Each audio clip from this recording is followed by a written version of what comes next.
Meus irmãos, estamos dando continuidade à nossa série de mensagens, quando a proposta é trazer ao seu coração algumas provisões garantidas por Deus a nós.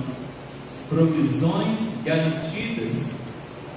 Eu gostaria que você pensasse junto comigo nesta noite sobre a vitória sobre a morte. Eu quero agradecer a Deus por essa vida que está conosco, essa irmã que nos dá a honra da presença, que nos visita nessa noite. Deus abençoe grandiosamente. Prazer recebê-la aqui mais uma vez. Irmãos, vitória sobre a morte. Entre todas as provisões que nós já mencionamos, quando Jesus ele se autodenomina o Eu Sou, Jesus também, ele nos garante uma provisão sobre a vitória sobre a morte. E é importante nós frisarmos isso, porque por um homem entrou a morte no mundo, como a palavra vai nos ensinar. Mas Jesus, ele veio para destronar a morte. A morte entrou na história do homem e assumiu o seu reinado e começou a reinar soberana, sem que ninguém lhe pudesse deter. Mas Jesus veio exatamente para destronar a morte e mostrar a todos que só um se assenta no trono da soberania, só um se assenta no trono da majestade, só um tem o domínio e o poder sobre tudo e sobre todos, e este é Jesus. Amém. E nós então, entendendo isso, podemos fazer menção da palavra de Paulo, que diz com veemência, olhando para essa morte vencida, lá em 1 Coríntios capítulo 15, versículos 55 e 58 a 58, Paulo vai dizer-nos assim: onde está a morte, a tua vitória? Onde está a morte, o teu aguilhão? O aguilhão da morte é o pecado, e a força do pecado a lei. Mas graças a Deus que nos dá a vitória por nosso Senhor Jesus Cristo. Portanto, meus amados irmãos, sede firmes e constantes, sempre abundantes na obra do Senhor, sabendo que o vosso trabalho não é vão no Senhor. Amém? Amém. Meus irmãos amados, Paulo ele declara com toda a força do seu coração, ele olha para a morte como num grito de alívio, dizendo: onde está a morte? Os teus horrores? Onde está a separação que você causava? Porque agora em Cristo a dor é amenizada, porque a morte gera vida em Cristo e vida eterna. Agora a separação ela foi encolhida a um pequeno espaço de tempo, porque daqui a pouco nos encontraremos com aqueles que também estão no Senhor. Paulo então vai declarando que essa separação que a morte causava foi abreviada. Ele vai nos dizendo aqui que Cristo venceu essa morte. E ele faz um apelo então à igreja, para que se levante, à igreja para que olhe nos olhos de Deus e seja firme e constante e sempre abundante nessa obra do Senhor, porque o teu trabalho, ou seja, a tua jornada nesse mundo, a tua caminhada, aquilo que você tem feito para Deus, aquilo que você tem feito dando testemunho do Senhor lá no seu trabalho, no meio da sua parentela, no meio da roda dos seus companheiros e amigos, aquilo que você tem falado do Senhor, aquilo que você tem vivido do Senhor,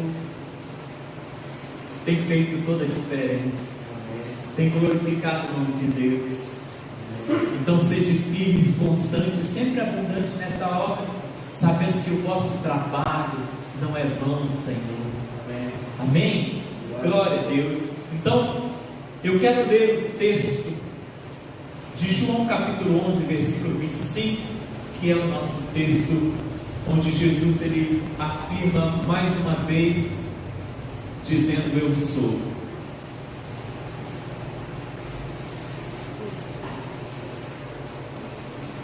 João capítulo 11, versículo 25, a palavra nos diz assim: então Jesus afirmou: eu sou a ressurreição e a vida. Quem crê em mim, ainda que esteja morto, viverá. Amém? Amém? Deus Todo-Poderoso, fala-nos ao coração, abençoa-nos, Senhor, com a tua santa palavra, ajude-nos a compreender e fortalece-nos através dela. Te glorificamos em Cristo. Amém. Glória a Deus. Jesus faz esta afirmação sobre ele ser a ressurreição. Jesus é a ressurreição, ele é a vida na sua plenitude, na sua intensidade. Quando Jesus ele vai dizer: olha, eu vim para vos dar vida e vida abundante, ele está falando desta vida plena, desta vida sem mácula, desta vida vivida não pela metade ou sofrendo aflições, mas ele está falando de uma vida verdadeira, de uma vida perfeita. Ele é essa vida, e ele é a ressurreição que nos dá poder de vencer a morte para alcançar essa vida. Então nós precisamos olhar para o texto bíblico e encarar Jesus como a vida e a ressurreição. Vida e ressurreição é provisão garantida de Jesus a nós, a todo aquele que crê, a todo aquele que se rende ao Senhor. Irmãos queridos, Paulo vai dizer, falando no capítulo 15 de 1 Coríntios, falando sobre a ressurreição, Paulo vai dizer que se nós não cremos na ressurreição, a nossa fé é vã, também é vã a nossa pregação. Se nós não cremos na ressurreição, os que dormiram na esperança em Cristo se perderam, e aqueles que ainda estão vivos não têm esperança alguma. Então, a ressurreição, ela faz parte da nossa salvação, e não experimentaremos esta vida eterna sem passarmos por ela, pela ressurreição.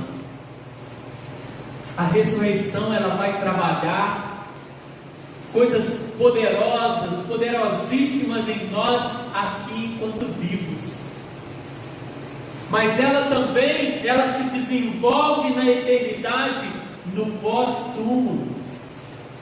Nós temos certeza absoluta pela palavra e pelo Espírito que testifica em nós acerca da palavra, que o Senhor Jesus, ele gera a ressurreição em vida e após a vida. Amém? Amém. Jesus inabalavelmente se postura dizendo: eu sou a ressurreição e a vida. Nós buscamos ressurreição, nós queremos ressurreição, nós buscamos vida eterna e queremos vida eterna, e ambas as coisas estão em Cristo Jesus. Amém. Se você ainda não recebeu o Senhor Jesus como seu suficiente Salvador, faça isso, porque dentro destas garantias, dentro dessas inúmeras coisas que nos é concedida na pessoa do Senhor Jesus, nós temos um alimento incorruptível para as nossas almas, um alimento que traz toda a força que a nossa alma precisa para toda a eternidade. Nós encontramos em Jesus, quando Ele diz: eu sou a luz do mundo, nós encontramos uma inacessível luz que ilumina todo o ser do homem, fazendo discernir todas as coisas de forma espiritual. A Bíblia nos diz que o homem de Deus, ele discerne todas as coisas, mas ninguém pode discernir. Exatamente porque o discernimento do homem, do servo de Deus, da mulher de Deus, vem da iluminação da luz divina, da luz do Senhor. Jesus, ele diz: eu sou a porta, eu sou o acesso, e você pode entrar como ovelha minha, sentir-se segura e acolhida, porque proporcionarei pastagens, proporcionarei acolhimento, proporcionarei liberdade, libertação. E hoje o Senhor Jesus está dizendo: querido, querida, eu também vos garanto a provisão sobre a vitória da morte. Escuta, a morte é fim e início. A morte é fim e início. Fim de vida física para todas as pessoas, para todas as criaturas vivas.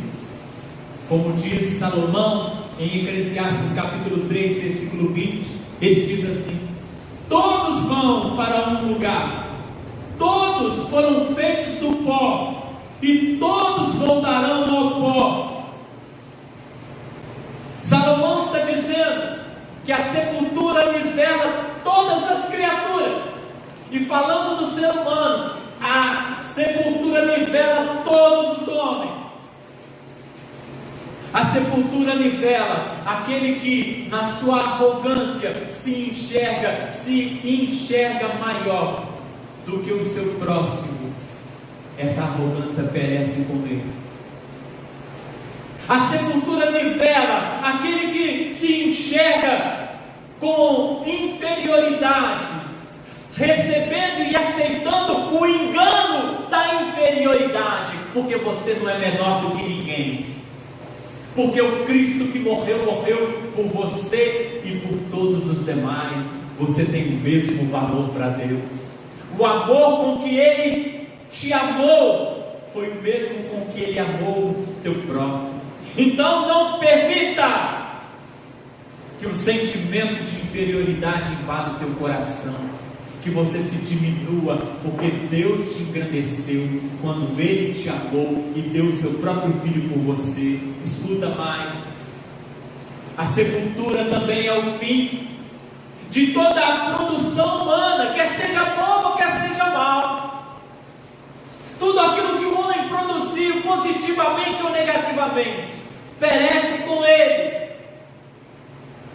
A sepultura é o lugar onde repousa os sonhos, talvez sonhos não realizados, daquele que não teve coragem de descruzar os braços e lutar por seus objetivos, daquele que postergou a vida toda dizendo: amanhã eu farei, mas nunca passou do amanhã para o hoje, nunca trouxe os seus sonhos para o presente, para agarrá-los e para trazê-los à luz da verdade.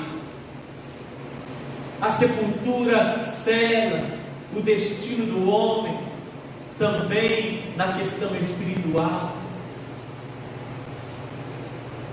Então a morte, ela é o fim do físico. Gênesis capítulo 3, versículo 19, nos diz o texto: no suor do teu rosto comerás o teu pão. Deus falando com o primeiro casal: até que te tornes a terra, porque dela fostes tomado, porquanto és pó, e em pó te tornarás. Deus garante para o primeiro casal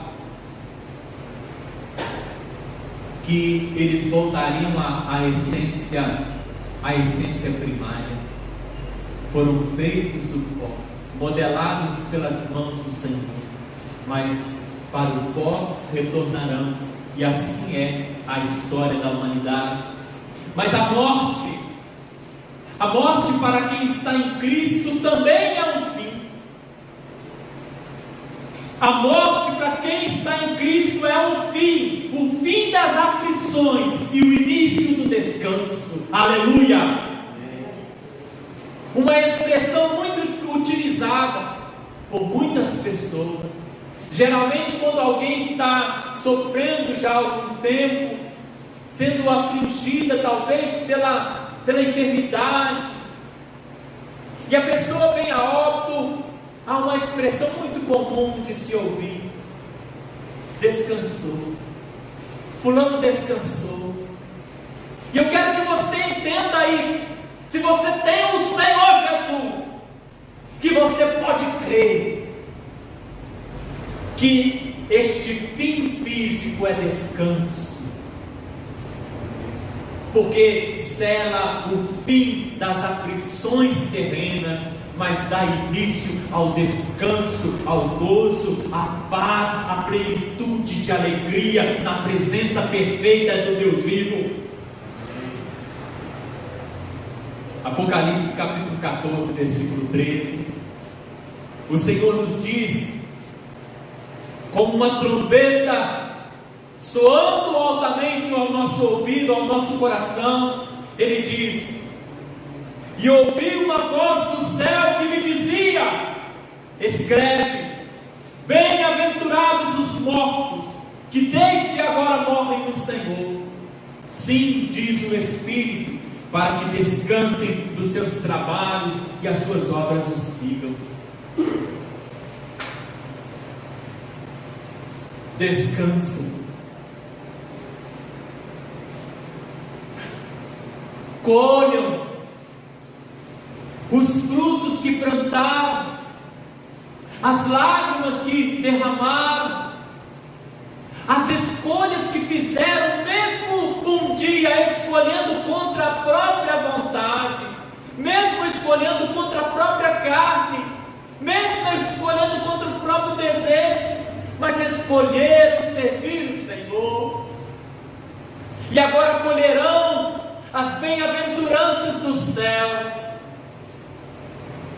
comerão e beberão das delícias da mesa do Senhor.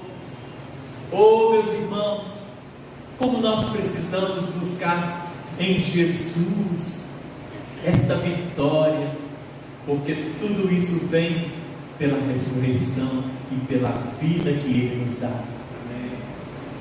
Descanso haverá para aquele que coloca sua vida no Senhor. Descanso há. Escuta,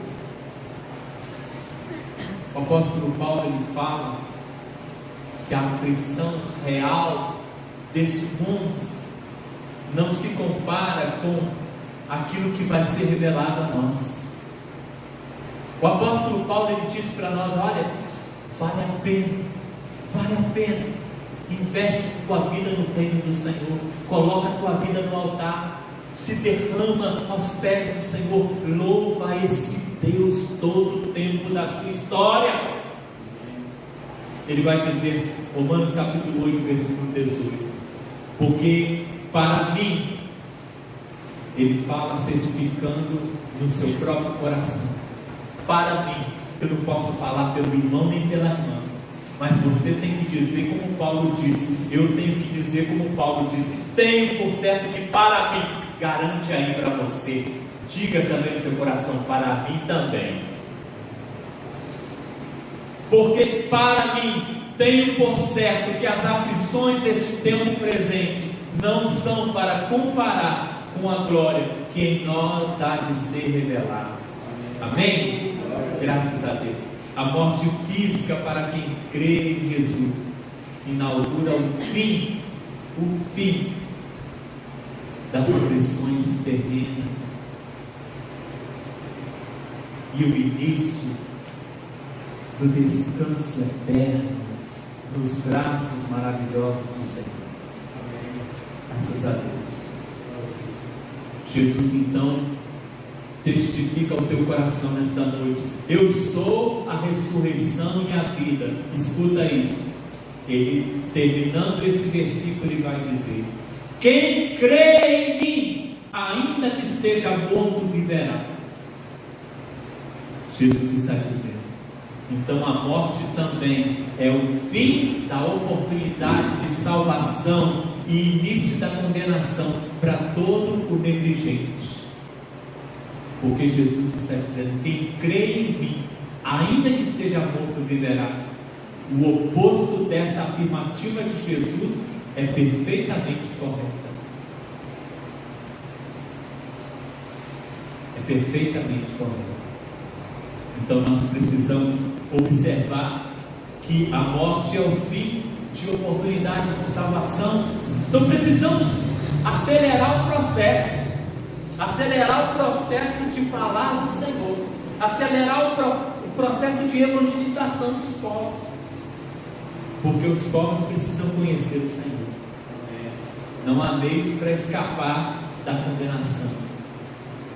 Uma frase para o teu coração: as cláusulas criadas pelo homem para facilitar seu ingresso no céu não se encontram no contrato divino.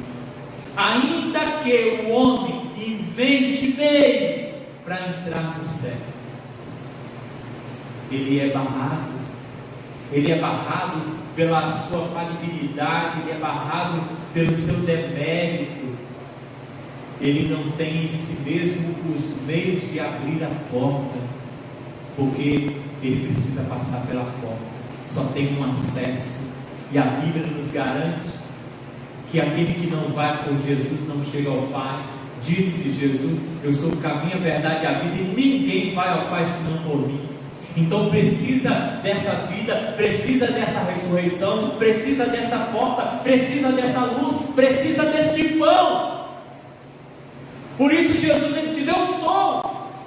Mas há para você possibilidade de provar no pão, de se acender na luz, de acessar a porta e de ser alcançado pela ressurreição e pela vida. Hebreus capítulo 2 versículo 3, uma advertência aqui para aqueles que estão postergando, e a morte ela sela o destino do homem. Hebreus capítulo 2 versículo 3: como escaparemos nós se não atentarmos para tão grande salvação, a qual, começando a ser anunciada pelo Senhor, foi-nos depois confirmada pelos que a ouviram.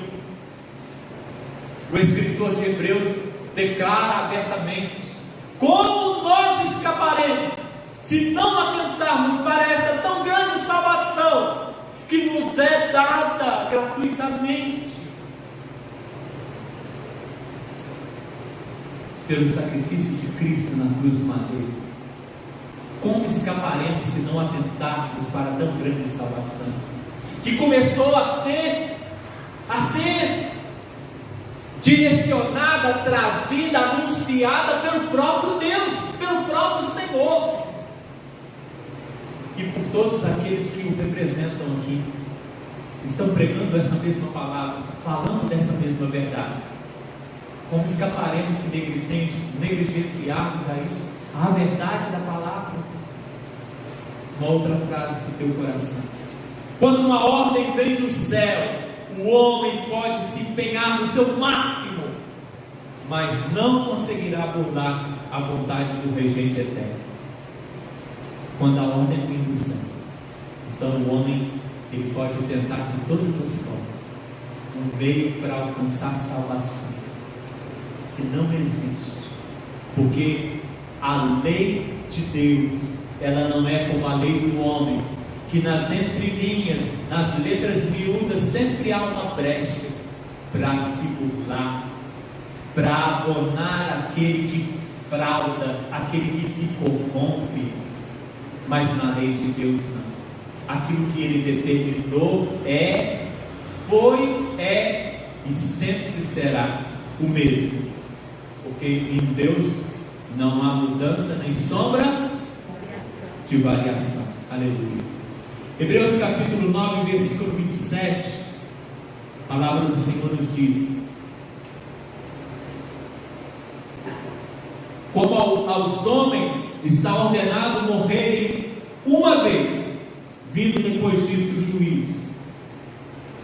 Esse texto é magnífico e ele derruba, no mínimo aqui, duas propostas humanas de salvação fora de Cristo. Duas propostas humanas de salvação em que não se precisa de Jesus. Primeiro, a doutrina do purgatório, ainda crido por muitos, pregados por alguns. O purgatório não existe na Bíblia. Ele foi criado, arquitetado, instituído pelo Papa Gregório I em 593. 593, o Papa Gregório I, ele instituiu o purgatório. Quando em 1439 formou-se um concílio para trazer à luz essa proposta do purgatório, e ela foi aprovada nesse concílio lá em Florença, em 1439. E em 1563, um novo concílio se formou para trazer à luz novamente essa questão. O concílio de Trento. Em três momentos da história, os homens se reuniram para dizer: o purgatório é real. Só que Deus em nenhum momento autenticou, porque não adianta o homem criar meios, se Deus diz: o único meio para a salvação é Jesus. Amém. Não adianta o homem criar meios para alcançar a salvação, se Deus já estabeleceu o único meio, que é Cristo, nosso Senhor. Escuta, irmãos, escuta isso. Mateus capítulo 25, versículo 46. Jesus vai dizer-nos assim: irão estes para o tormento eterno, mas os justos para a vida eterna. Não há na separação, não há no momento de separar o povo, não há um lugar intermediário. E o purgatório é esse lugar intermediário, onde a pessoa vai para se libertar da culpa que ela morreu com ela. Não porque ela era pior do que as demais, porque todos nós somos iguais, mas porque ela renunciou à oportunidade de receber o único que era diferente. Todos somos iguais, mas a única diferença é Cristo. Não renuncie à oportunidade de receber essa diferença na sua vida, porque é essa diferença que faz a diferença. Porque o que faz a diferença na nossa vida não é a minha insignificância como homem, mas é o Cristo que eu permito habitar em mim. Escuta, querido, escuta isso. Pense no purgatório. Imagine o purgatório. Pessoa morre e saiu daqui sem um conserto com Deus. Aí ela vai para o purgatório e ela passa lá um tempo, porque nós não podemos mensurar tempo na esfera atemporal, então não posso falar quanto tempo, mas há um tempo estabelecido para cada pessoa, para cada alma, e essa alma vai ficar lá até ela ser purificada, e quando ela for purificada, então ela está pronta para entrar no céu. Imagine. E eu pergunto para os irmãos, eu pergunto para você, se uma alma ela tivesse um lugar que ela pudesse ir para ser purificada dos seus pecados e depois então entrar pelos portões celestiais, Porque Deus enviaria Jesus para morrer por nós? Porque o Senhor enviaria Jesus para morrer por nós, dizendo que Ele é o único meio de salvação, se não precisamos dele? Se o purgatório resolve o nosso caso, não adianta, porque a Bíblia ela não compactua com as invenções humanas, os meios humanos para alcançar o céu. Escuta mais, esse mesmo versículo 27 do capítulo 9 de Hebreus: e como aos homens está ordenado morrerem uma só vez, vindo depois disso o juízo, também derruba uma outra doutrina aqui, a doutrina da reencarnação. Escuta isso, morre uma só vez. O texto está dizendo, ao homem está ordenado, ordem, e quando a ordem vem de cima, ninguém de baixo muda. Ninguém de baixo muda. Não pode fazer o que quiser, pode sapatear, pode orar. Quando Deus disse, Ele disse. E se Ele mudar, ninguém muda. E Ele muda. Aqui está dizendo, se morre uma só vez, é porque vive uma só vez.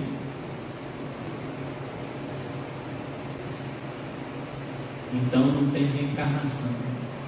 Ao homem está ordenado morrer. A reencarnação vai dizer para mim e para você que se você saiu devendo aqui em dívida, se você não cumpriu bem o seu papel, você precisa voltar, nascer de novo e voltar a essa questão terrena, essa expressão física novamente num outro corpo, mas a sua alma precisa voltar para que você tenha a chance de ser melhorado. E a cada vez que você vai se reencarnando, você vai conseguindo então alcançar uma qualidade de vida melhor. E eles acreditam que Jesus foi aquele que chegou no nível máximo. Jesus chegou na excelência que Ele se apresentou a nós, porque Ele foi aquele que chegou no máximo, no nível máximo da perfeição. Mas ao homem está ordenado morrer uma só vez. Se morrermos desconcertados com Deus, entraremos na eternidade desconcertados com Ele, e não tem retorno. É uma vez só, é uma só oportunidade. Então não perde não perde não. Escuta, Provérbios capítulo 11 versículo 7, a Bíblia vai dizendo assim a nós: morrendo o homem perverso, perece sua esperança, e acaba-se a expectação de riquezas. Perece a sua esperança. Não tem mais esperança. Não tem purgatório. Não tem reencarnação. É tempo de pensarmos. É tempo de pensarmos muito sério. Num tempo que quer nos desconectar deste pensamento. Num tempo que nos faz apenas enxergar ou querer enxergar as novidades como se a vida fosse um contínuo aqui, como se não tivéssemos dentro de nós uma alma que um dia prestará conta diante de Deus. Ressurreição e vida, escuta isso, importante, se inicia aqui. Não é após a morte que não começa aqui. Quando a Bíblia nos diz, até no simbolismo do batismo, a Bíblia nos fala sobre ressurreição. Assim como Cristo morreu e foi sepultado, o homem do pecado, ele desce as águas como sepultamento e como expressão de morte do homem, do velho homem. E quando ele sobe as águas, quando ele é emergido, então, simbolizando a ressurreição, para andar em novidade de vida, nós começamos ressurreição e vida nova aqui, quando nós recebemos Jesus, quando nós somos feitos nova criatura. Lembra do que foi dito pelo o pai do filho pródigo? O que o pai do filho pródigo disse sobre ele? Capítulo 15 de Lucas, versículo 24. Olha o que o pai disse: porque este meu filho estava morto e reviveu, tinha se perdido e foi achado, e começaram a regozijar-se. O texto está dizendo que Jesus ele nos mostra que esse pai é o Senhor, e que esse filho é a representação da humanidade, que esse filho estava morto não porque ele foi sepultado, porque o seu coração parou de bater, porque o seu cérebro parou com todas as suas atividades. Não, ele estava com as suas atividades físicas, cerebrais, coronais, estavam perfeitas, mas o texto nos diz que ele estava morto porque ele estava longe do Pai. Ele estava morto porque os seus pensamentos de destruição, os seus pensamentos de distanciamento do Pai dominavam os seus passos. Ele estava morto porque ele estava dominado pela cegueira e a ambição do pecado, da luxúria e de todas as coisas que o mundo pode oferecer. Ele estava morto porque estava longe do Pai. Escuta isso. A voluntariedade para o pecado, a voluntariedade para o pecado é a expressão de morte. Então o homem, ele vive e é ressuscitado após essa vida, quando ele foi ressuscitado e se tornou vivo aqui nessa vida. Quando ele foi ressuscitado da velha vida para uma nova vida, ganhou uma nova vida, se tornou uma nova criatura, e agora então, morrendo fisicamente, ele alcança a vida eterna e a ressurreição. Aleluia. Porque a consequência do pecado aqui, irmãos, a consequência do pecado é a morte. Paulo vai dizer em Romanos capítulo 6, versículo 23, porque o salário do pecado é a morte. Então, é o salário do pecado. O homem pecou sem arrependimento, sem alteração, sem mudança, sem se entregar a Deus, sem arrepender dos seus pecados. Ele morreu em pecado, sem receber aquele que poderia perdoá-lo. O salário do pecado é a morte. Saiu morto daqui, morto espiritualmente, continua morto na eternidade. E essa morte eterna é distanciamento eterno de Deus. Mas o versículo não termina aqui. Romanos capítulo 6, versículo 23 continua, e a continuação desse texto é magnífica, porque diz assim: porque o salário do pecado é a morte, mas, porém, contudo, o dom gratuito de Deus é a vida eterna por Cristo Jesus nosso Senhor. Ou seja, o salário do pecado é a morte, mas nós temos o autor da vida, o autor da ressurreição, aquele que pode mudar radicalmente a nossa história. Glória a Deus. Ressurreição. Tanto o filho pródigo como todas as pessoas do mundo podem alcançar o abraço do Pai, as novas vestes que o Pai quer proporcionar a nós, o anel no sentido de estabelecer uma aliança, e também um anel que simbolize familiaridade, você faz parte da família. Antigamente, muito comum entre as famílias, o anel do brasão da família, o anel de selar com o selo da família, e o pai coloca o anel no filho do dedo, no dedo do filho, perdão, no dedo do filho, dizendo: olha, você é da família, coloca veste nova nesse menino, porque as vestes imundas do pecado saíram dele, mas uma veste nova, branca, salpicada pelo sangue do Cordeiro. Amém? Aquele abraço falando assim: filho, você é querido, eu não te abandono, eu não te rejeito, você voltou, seja bem-vindo.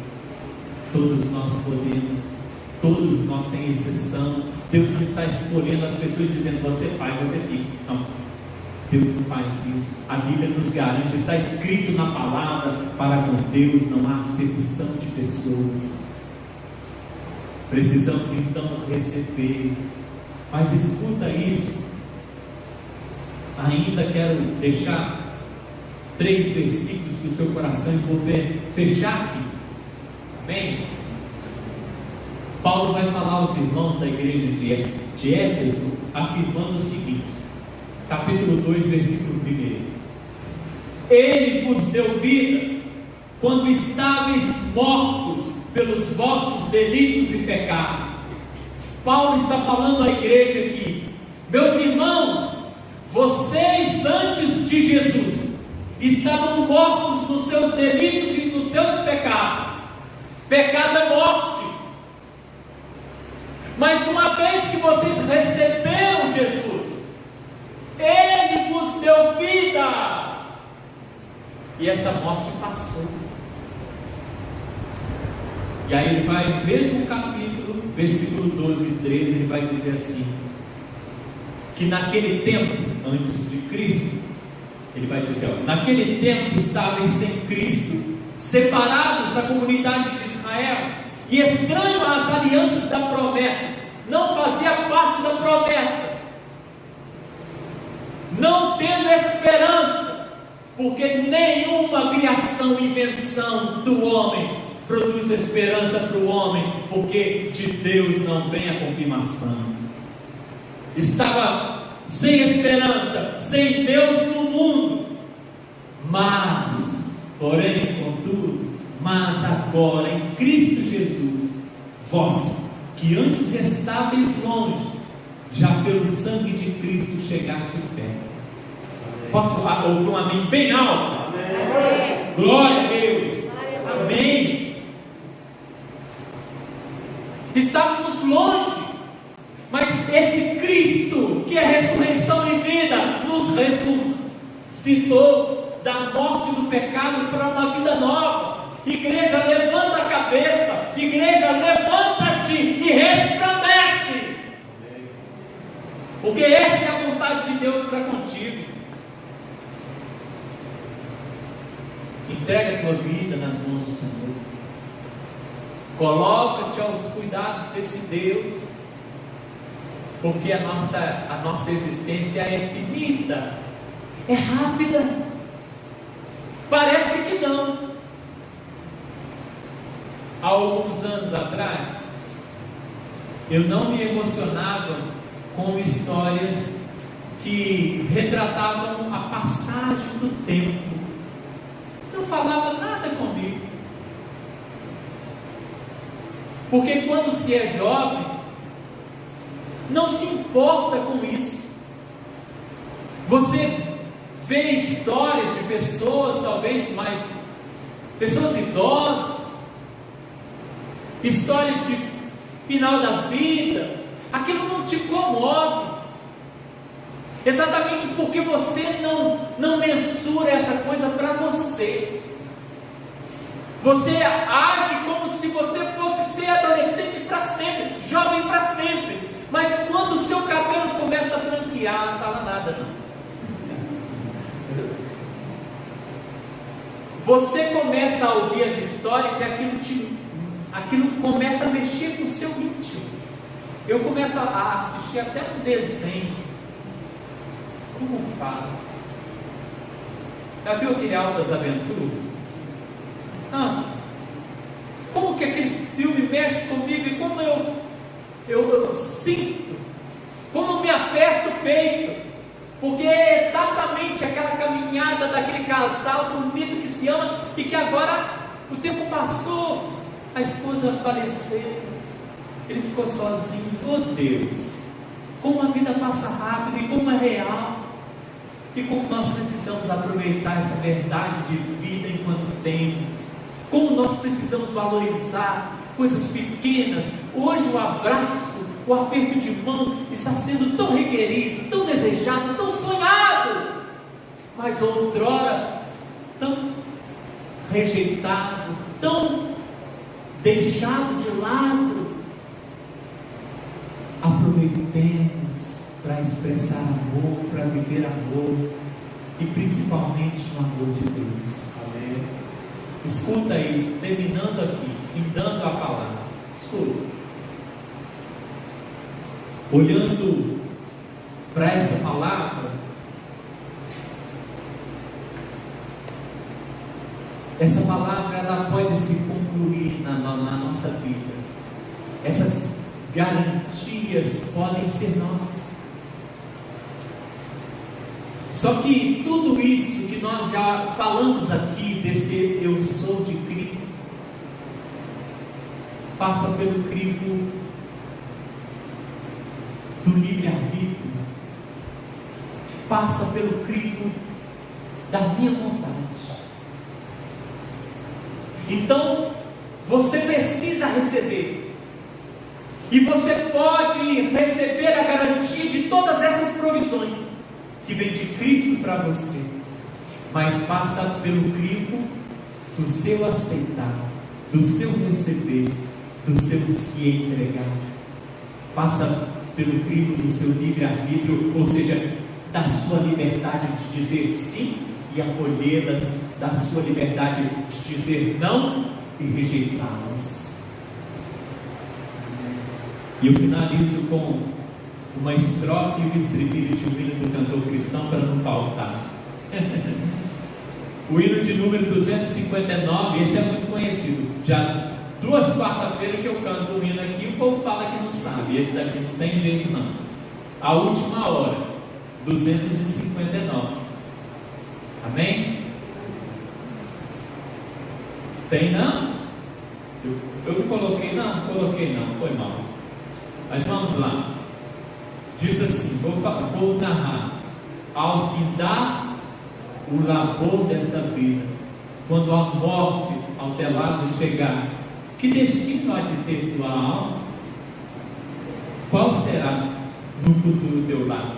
Meu amigo, hoje tu tens a escolha. Vida ou morte, qual vais aceitar? Amanhã pode ser muito tarde. Hoje Cristo te quer libertar. Esse texto fala da realidade do livre-arbítrio.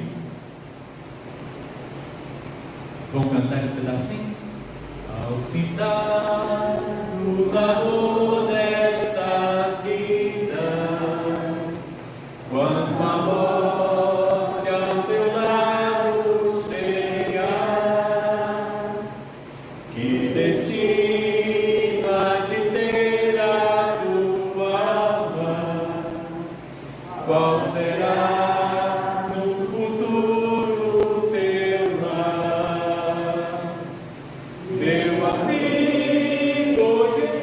hoje tu tens a escolha. Vida ou morte, qual vais aceitar? Amanhã pode ser muito tarde. Hoje Cristo te quer libertar. Amém. Bem, trêmula a voz. Destreinado de cantar, irmãos, mas tem que treinar. Começar a treinar e cantar e louvar o Senhor, glorificar o nosso Deus, porque Ele merece. E ao findar o labor dessa vida, aqueles que estão no Senhor comemorarão, se alegrarão, e será um dia de festa, um dia de alegria. A pessoa e você chegando lá, as trombetas tocam e o Senhor diz: vinde. Jesus disse: vinde, benditos de meu Pai, tomai por herança o que você está preparado antes da fundação do mundo. Oh glória! Que Deus nos abençoe. Amém. Que possamos alcançar essa provisão maravilhosa que é ressurreição e vida em Cristo Jesus. Amém? Vamos orar, vamos finalizar o nosso culto, vamos agradecer o nosso Deus. Muito obrigado, Pai, pela Tua palavra. Obrigado porque não nos deixa, Pai, confundido acerca da verdade. Ainda que milhões e milhões de vozes se levantam para confundir, a Tua voz também está audível para que todo aquele que deseja possa entender a verdade. Obrigado pela Tua palavra. Esclareça o nosso coração acerca de todas as nossas dúvidas, Pai, e não nos deixe nunca ser achado crendo em algo que o homem construiu, mas não foi aprovado pelo Senhor. Ajude-nos, Pai, a pautar a nossa fé não somente na Tua palavra, que é a nossa regra de fé e prática. Nos abençoe, conduz a nossa existência até aquele grande dia, Pai, porque já fomos vivificados pelo Teu poder, já fomos ressuscitados do velho homem do pecado para o novo homem em santidade de vida, para podermos também alcançar aquele lugar preparado para pessoas preparadas. Muito obrigado, Deus. Despede-nos desse culto, Senhor, e continua recebendo o culto do coração dos Teus filhos, em casa, no trabalho, onde quer que os Teus servos estejam, no nome de Jesus. Amém. Amém. Deus te abençoe.